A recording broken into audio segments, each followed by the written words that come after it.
اور جن لوگوں نے بنا لیے اللہ کے علاوہ کارساز، اللہ حفیظ علیہم، اللہ ان کے اوپر نگہبان ہے، وما انت علیہم بوکیل، اور اے میرے پیغمبر آپ ان پر ذمہ دار نہیں ہیں۔ اللہ کے علاوہ لوگوں نے اور کارساز بنا لیے۔ کارساز مطلب کام کرنے والا، جس کے دربار سے سارے کام بنتے ہوں، سارے کام ہوتے ہوں۔ ایک مسلمان مومن موحد آدمی کا یہ عقیدہ ہونا چاہیے کہ میرا کارساز اللہ ہے، میرے سارے کام بنانے والا، میرے سارے کاموں کو چلانے والا، اور میرے سارے کاموں کو بخیریت اختتام اور انجام تک پہنچانے والا اللہ رب العزت۔ یہ جو ہم کلمہ پڑھتے ہیں نا، لا الہ الا اللہ، اس الہ کے معنی کے اندر بڑی وسعت ہے۔ ہم نے تو ایک چھوٹا سا معنی یاد کیا ہوا ہے نا، لا الہ الا اللہ، نہیں ہے کوئی معبود سوائے اللہ کا، یا زیادہ سے زیادہ اس کی وضاحت کر دیتے ہیں جی، نہیں ہے کوئی عبادت کے لائق سوائے اللہ کے۔ قرآن مجید کا آدمی مطالعہ کرے تو قرآن مجید کی جو آیات توحید ہیں وہ لا الہ الا اللہ کا معنی بتلاتی ہیں۔ جس طرح یہ آیت بتلا رہی ہے اللہ کے علاوہ اوروں کو جنہوں نے کارساز بنایا، حالانکہ ہونا چاہیے تھا لا الہ الا اللہ، اللہ کے علاوہ اور کوئی بھی کارساز نہیں ہے۔ الہ کا معنی کارساز، اللہ کے علاوہ اور کوئی کام بنانے والا اور کاموں کو پورا کرنے والا اور ان کو اختتام انجام تک پہنچانے والا کوئی بھی نہیں ہے۔ مومن موحد آدمی کا عقیدہ یہ ہونا چاہیے کہ میرے سارے کام اللہ کے حکم سے ہو رہے ہیں۔ حضرت ابراہیم علیہ السلام جو موحدین کے امام ہیں، جو جن کے بارے میں اللہ فرماتے ہیں ان ابراہیم کان امتا قانتا للہ حنیفا، حنیفہ کا لفظ جن کے بارے میں بولا گیا، حنیفہ کا معنی کہ سب سے تعلق توڑنے والا اور ایک اللہ سے تعلق جوڑنے والا۔ حنیفہ کا معنی آپ قرآن مجید ترجمے والا دیکھیں تو اس کا معنی مترجمین کرتے ہیں حنیفہ یکسو، یکسو، یکسو کو میں آسان لفظوں میں یوں کہہ رہا ہوں کہ یکسو کا مطلب سب سے تعلقات توڑنے والا اور ایک اللہ سے اپنا تعلق جوڑنے والا۔ تو وہ جو موحد اعظم تھے، جو موحدین کے امام ہیں، تو وہ اپنے اللہ کو اپنا کارساز مانتے ہوئے اس بات کا اعلان کرتے ہیں کہ الذی خلقنی فہو یہدین، جب مرحلہ آیا میری پیدائش کا تو مجھے پیدا بھی اللہ نے کیا، فہو یہدین، پھر مرحلہ آیا ہدایت کا تو مجھے ہدایت بھی میرے اللہ نے دی۔ اچھا، اس کے بعد ہوا یطعمنی و یسکین، جب مرحلہ آیا مجھے کھلانے اور پلانے کا تو مجھے کھلانے والا بھی اللہ اور مجھے پلانے والا بھی اللہ۔ والذی یمیتنی ثم یحیین، بلکہ درمیان میں ہے وَإِذَا مَرِضْتُ فَهُوَ یشفین، جب میری زندگی میں مرحلہ آیا بیماری کا تو بیماری بھی اسی کے حکم سے، فَهُوَ یشفین، اور شفا بھی اسی کے حکم سے۔ والذی یمیتنی ثم یحیین، میری زندگی بھی اسی کے امر سے اور میری موت بھی اسی کے امر سے۔ والذی اطمع ان یغفر لی خطیئتی، اور قیامت کے دن معافی اور مغفرت کی امید بھی مجھے اپنے اللہ سے ہے۔ یہ ہے اللہ رب العزت کو اپنا سب کچھ ماننے والا بندہ۔ حضرت ابراہیم یہ کیا کہتے ہیں، میرے پیدائش سے لے کر میری موت تک، اور پھر میری موت سے لے کر قیامت کے دن مغفرت اور رحمت اور جنت تک پہنچنے میں میرے سارے کام بنانے والا کون ہے؟ اللہ رب العزت کی ذات ہے۔ تو پہلی یہ بات بنیاد ہے، اس کو بطور عقیدہ اور بطور نظریہ اور بطور یقین اپنے دل کے اندر بٹھا لیں کہ اللہ کے علاوہ اور کوئی بھی ہمارے کام بنانے والا نہیں ہے، سارے کام اللہ رب العزت۔ تو اللہ فرماتے ہیں جنہوں نے اللہ کے علاوہ دوسروں کو اپنا کارساز بنا لیا.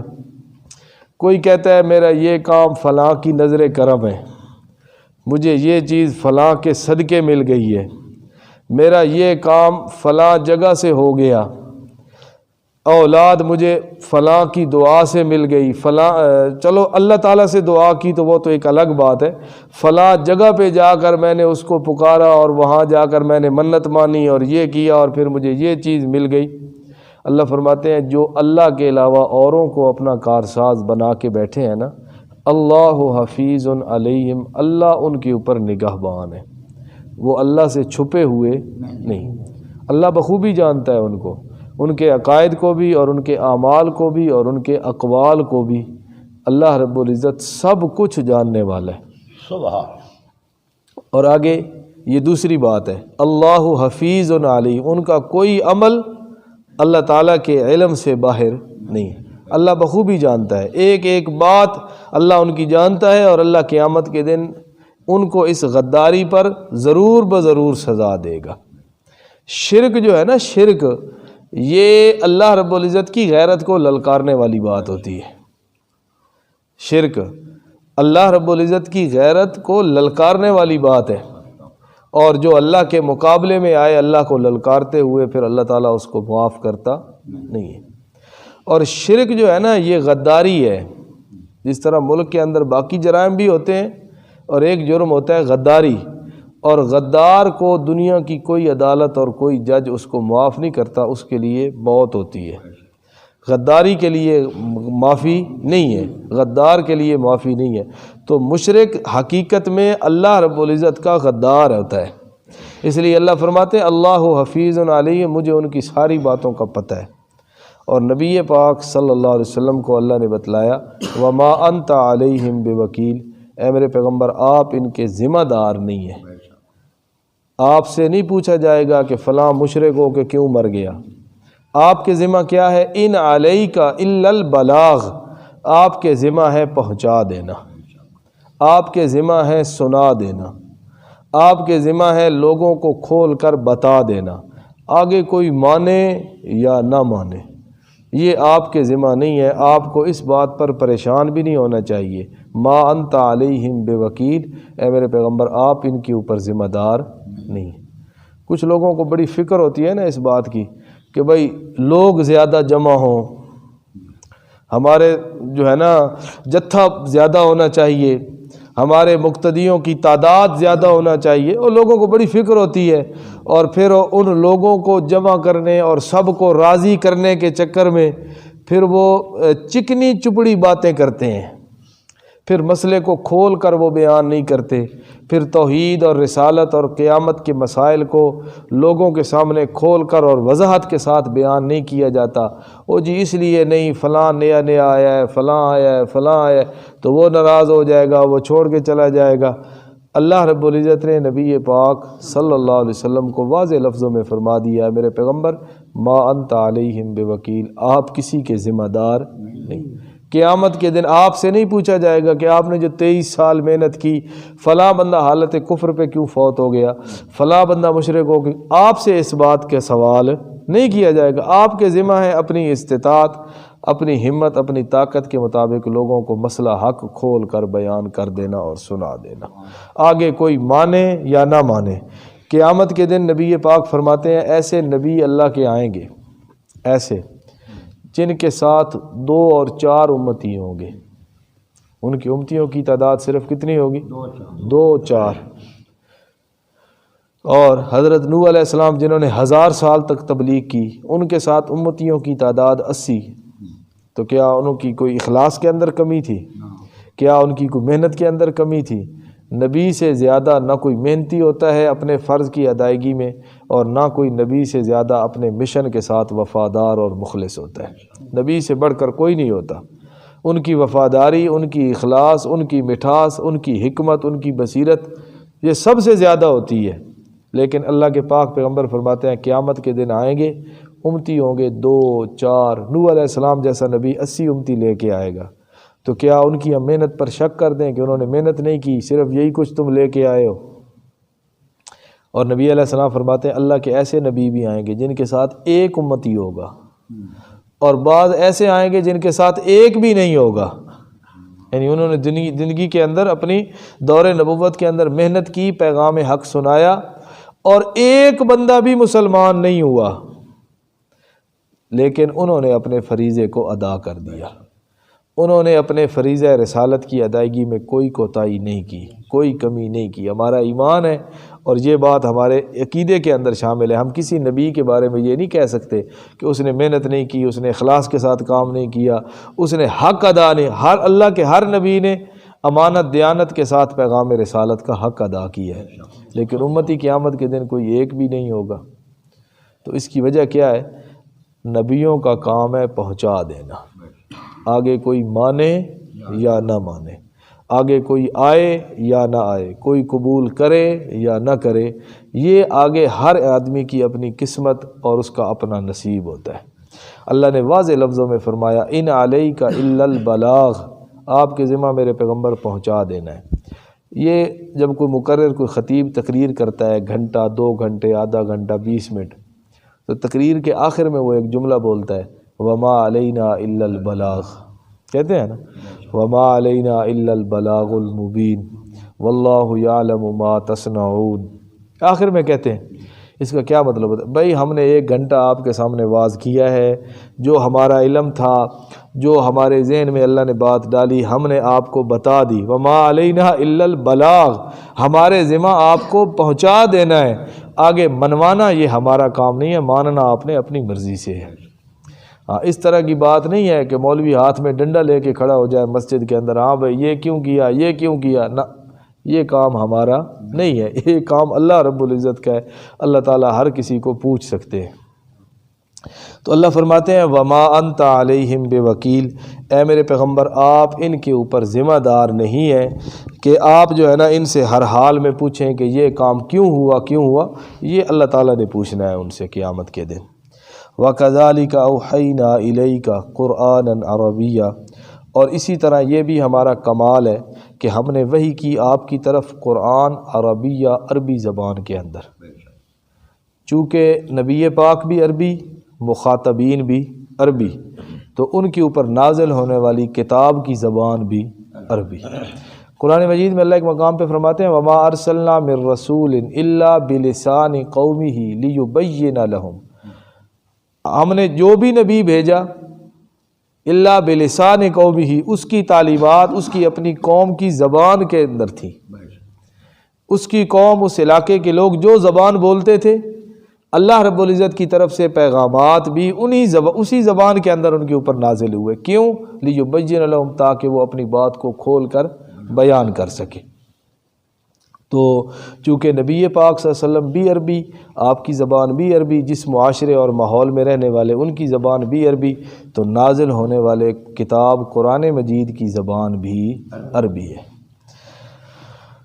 لِتُنذِرَ أُمَّ الْقُرَىٰ، قرآن کے نزول کا مقصد تاکہ اے میرے پیغمبر آپ ڈرائیں ام القریٰ، بستیوں کی ماں، مراد مکہ، چونکہ نبی علیہ السلام کی نبوت کی ابتدا مکہ مکرمہ سے ہوئی ہے نا، تو مکہ کو کہا گیا ام القریٰ، ساری بستیوں کی ماں۔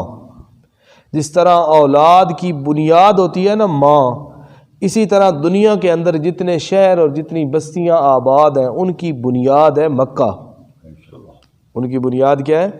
مکہ ہے۔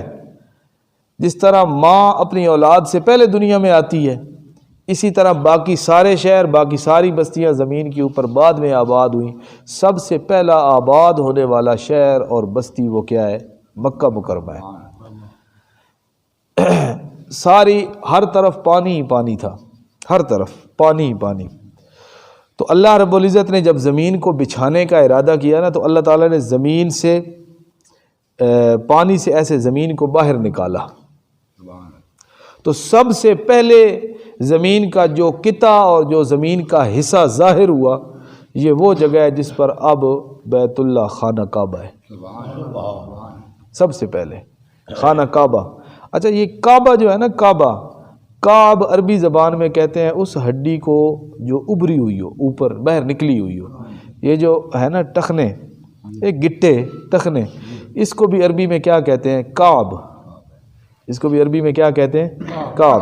یہ باہر نکلے ہوئے ہوتے ہیں، ابھرے ہوئے ہوتے ہیں، اور یہ پاؤں کی جو اوپر والی ہڈی ہے یہ، اس کو بھی عربی زبان میں کعب کہتے ہیں، یہ بھی پاؤں سے ایسے باہر ابھری ہوئی ہوتی ہے، تو اس کو بھی کعبہ اس لیے کہا جاتا ہے کہ وہاں سے زمین ابھری ہے، وہاں سے زمین ایسے باہر نکلی ہے، تو وہاں سے نکلی، پھر اس کے بعد اللہ تعالیٰ نے زمین چاروں طرف پھیلا دی، تو اس وجہ سے بھی اس کو ام القریٰ کہتے ہیں۔ کیا کہتے ہیں؟ ام القریٰ، ساری بستیوں کی ماں، ساری بستیوں کی بنیاد۔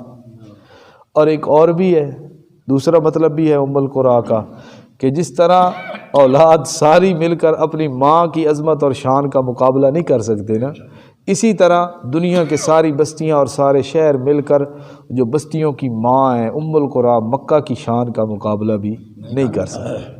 نبی پاک صلی اللہ علیہ وسلم کا فرمان ہے، جب آپ ہجرت کر کے جا رہے تھے، مکہ مکرمہ کو چھوڑ کے جا رہے تھے نا، تو آپ نے کہا تھا، اے مکہ، میں جانتا ہوں تیری عظمت اور مقام کو، اللہ کے ہاں تو کتنی محترم جگہ ہے، اور اے کعبہ، اللہ کا گھر، میرا جی نہیں چاہتا کہ میں تجھے چھوڑ کے چلا جاؤں، لیکن یہاں کے لوگ مجھے یہاں رہنے نہیں دیتے۔ تو ام القریٰ یہ مکہ کا نام ہے۔ اللہ فرماتے ہیں تاکہ آپ ڈرائیں مکہ کے رہنے والوں کو، کیونکہ نبوت کی ابتدا مکہ سے ہوئی۔ پھر اس کے بعد فرمایا وَمَنْ حَوْلَهَا، اور جو اس کے ارد گرد ہیں۔ اب مکہ کے ارد گرد کے اندر ساری دنیا ہے، مکہ کے ارد گرد کے اندر ساری دنیا، ہم بھی مکہ کے ایک طرف ہیں، اسی لیے تو ہم اسی جہت کی طرف اور اسی سمت کی طرف منہ کر کے نماز پڑھتے ہیں۔ تو اللہ فرماتے ہیں یہ قرآن کے نزول کا مقصد یہ ہے، مکہ والوں کو ڈرائیے، اور مکہ کے ارد گرد جتنی بستیاں، جتنے شہر آباد ہیں، یعنی پوری دنیا میں، ان لوگوں تک آپ کا پیغام پہنچے۔ چونکہ اللہ کے نبی صرف ایک خاص علاقے اور خاص قوم کے نبی نہیں تھے، بلکہ پوری انسانیت کے، وَمَا أَرْسَلْنَاكَ إِلَّا كَافَّةً لِلنَّاسِ، ساری انسانیت کے لیے۔ وَتُنذِرَ يَوْمَ الْجَمْعِ، اور آپ ڈرائیں یوم الجمع، جمع ہونے والے دن کے بارے میں لوگوں کو، اور جمع ہونے کا دن کون سا ہے؟ قیامت کا دن، یوم الجمع، اس دن سارے اکٹھے ہو جائیں گے، اپنے بھی، پرائے بھی، کافر بھی، مومن بھی، موحد بھی، مشرک بھی، سارے ہی جمع ہو جائیں گے۔ اس کو قیامت کا نام رکھا گیا یوم الجمع، جمع ہونے کا دن، اس دن سارے اکٹھے ہو۔ یہ جمعے کو جمعہ کیوں کہتے ہیں؟ جمعہ یعنی اجتماع کا دن، جمعہ کا معنی اجتماع کا دن، اس دن دائیں بائیں ہر طرف لوگ اکٹھے ہو کے ایک جگہ پہ اجتماع کرتے ہیں، اس لیے اس دن کا نام ہی رکھا گیا جمعہ، یعنی اجتماع اور جمع ہونے کا دن، اکٹھا ہونے کا دن۔ تو اصل اجتماع کا دن کون سا ہے؟ قیامت کا دن ہے، لا ریب فیہ، جس دن کے آنے کے اندر کوئی شک نہیں ہے۔ اور اس دن کیا ہوگا؟ فریق فی الجنہ، ایک فریق جنت میں، و فریق فی السعیر، ایک فریق دوزخ میں۔ اس دن یہ دو چلیں گے سسٹم، ایک طرف جنتی اور ایک طرف جہنمی، اور کوئی درمیان والا نہیں ہوگا۔ جو آراف کے اندر آتا ہے نا، مقام آراف میں کچھ لوگوں کو رکھا جائے گا، اور جن کی نیکیاں اور جن کے گناہ برابر ہوں گے، پیچھے گزر چکا ہے کہ ان کو مقام آراف میں رکھا جائے گا، نہ جنت میں نہ جہنم میں، درمیان میں۔ لیکن ان کے بارے میں آتا ہے، قرآن نے پھر کہا کہ جب جہنمیوں کو دیکھیں گے تو کہیں گے ربنا لا تجعلنا مع القوم الظالمین، یا اللہ ادھر تو نہ بھیجنا ہمیں۔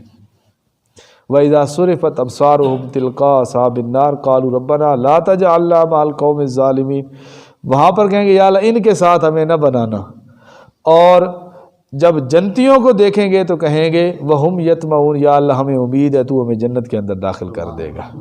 اور قرآن میں آتا ہے اللہ تعالیٰ ان کو بھی بالآخر جنت کے اندر داخل کر دے گا۔ بس یہ دو، ایک جنتی اور ایک جہنمی، اس کے علاوہ اور کوئی تیسری جگہ ٹھکانے کے لیے اور رہائش کے لیے نہیں ہوگی۔ اور یہ اس دن ہوگا جس دن ساری خلقت، ساری انسانیت جمع ہوگی۔ اللہ پاک عمل کی